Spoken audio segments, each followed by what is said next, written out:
আসসালামু আলাইকুম। আশা করি সকলে ভালো আছেন এবং সুস্থ আছেন।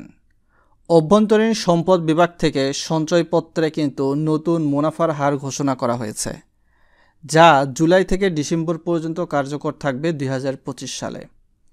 বর্তমানে 5 বছর মেয়াদী সঞ্চয়পত্রে কিন্তু একরকম মুনাফা অনেকটাই কমেছে পূর্বের চেয়ে। 3 মাসান্তর মুনাফাভিত্তিকের ক্ষেত্রে একরকম কমেছে, পেনশনের সঞ্চয়পত্রে সেটাও কমেছে, পরিবার সঞ্চয়পত্র যেটা সবচেয়ে বেশি জনপ্রিয় সেখানেও মুনাফার হার কমেছে, এবং ডাকঘর মেয়াদি হিসাবেও মুনাফার হারটা কমেছে। তো কত টাকা কমলো পূর্বের চেয়ে বর্তমানে, চলুন বিস্তারিত বিষয়গুলো দেখে আসি। ভিডিওটা ইন্টারেস্টিং হতে যাচ্ছে, চ্যানেলে নতুন হলে সাবস্ক্রাইব করে দিবেন। বর্তমান সময়ে পরিবার সঞ্চয়পত্রের ক্ষেত্রে পূর্বে যেটা আগের রেট ছিল 12.50%, বর্তমান রেট 11.93%, 7.5 লক্ষ টাকা পর্যন্ত বিনিয়োগে। তো সেক্ষেত্রে কমেছে 0.57%। বছরে আপনি কম পাবেন এখন সেটা 570 টাকা কম পাবেন নতুন রেটে কিনলে, আর মাসে যেটার পরিমাণ দাঁড়াবে প্রতি লাখে 47 টাকা 50 পয়সা। 3 মাস অন্তর মুনাফাভিত্তিক সঞ্চয়পত্রে আগের রেট ছিল 12.30%, যেটা বর্তমান রেট 11.82%, এবং সেক্ষেত্রে কমেছে 0.48%। বছরে কম পাবেন প্রতি লাখে 480 মতো করে, আর মাসে কম পাবেন 40 টাকার মতো করে। পেনশনের সঞ্চয়পত্রে যেটা পূর্বে ছিল 12.55% রেট, বর্তমানে 11.83%, 0.72% কমেছে, এটাই সর্বোচ্চ হাইস্ট। তো সেক্ষেত্রে বছরে 720 টাকা প্রতি লাখে কম, এবং মাসে কম পাবেন এখানে 60 টাকার মতো। আর 5 বছর মেয়াদি যেটা বাংলাদেশ সঞ্চয়পত্র রয়েছে, যেটা পূর্বে ছিল কিন্তু অলমোস্ট আপনারা দেখতেই পাচ্ছেন 12.40%, বর্তমান রেট 11.98%, এবং এটা কমেছে 0.42%। তো আপনার বছরে ক্ষতি হবে প্রতি লাখে 420 টাকা বা 420 টাকা কম পাবেন। পরিবার সঞ্চয়পত্র তো প্রত্যেক মাসে মুনাফা দেয়, 3 মাস অন্তর মুনাফাভিত্তিক সঞ্চয়পত্র 3 মাস পর পর দেয়। পেনশনের সঞ্চয়পত্র এখন প্রতি মাসে মুনাফা দেয়, আর 5 বছর মেয়াদী বাংলাদেশ সঞ্চয়পত্র সাধারণত 5 বছর অন্তরে একবারে দেয়। তো এটাই ছিল বর্তমান সময়ে কি পরিমাণ মুনাফা কমেছে। সো আশা করি বুঝতে পেরেছেন।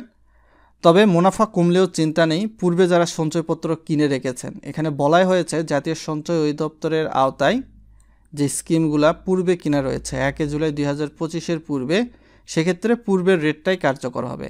আর 1 জুলাই 2025 তারিখ থেকে যারা ক্রয় করেছেন বা করবেন ডিসেম্বরের মধ্যে, তাদের জন্য বর্তমান যে রেটটা রয়েছে সেটা কার্যকর হবে।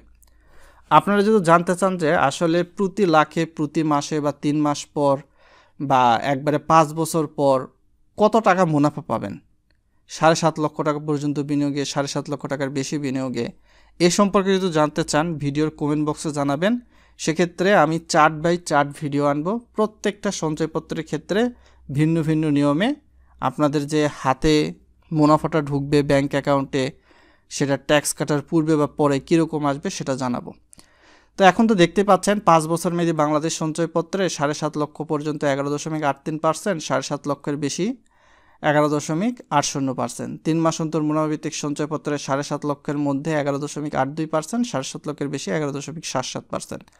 পেনশনের সঞ্চয়পত্রের ক্ষেত্রে প্রতি লাখে 11.98%, 7.5 লক্ষ পর্যন্ত বিনিয়োগে, আর 7.5 লক্ষের বেশি বিনিয়োগে 11.80%। পরিবার সঞ্চয়পত্রে 7.5 লক্ষ টাকার মধ্যে থাকলে বিনিয়োগে 11.93%, 7.5 লক্ষের বেশি বিনিয়োগে 11.98%।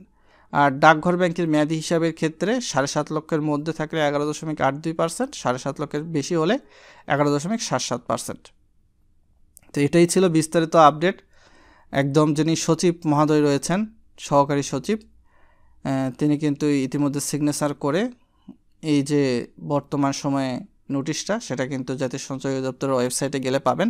অনেকেই বলেন যে আসলে এখানে যে সঞ্চয়পত্রের মুনাফার হার কম বেশি করা হলো, তো সেক্ষেত্রে এই সোর্স ট্যাক্সের কম বেশি কি হয়েছে?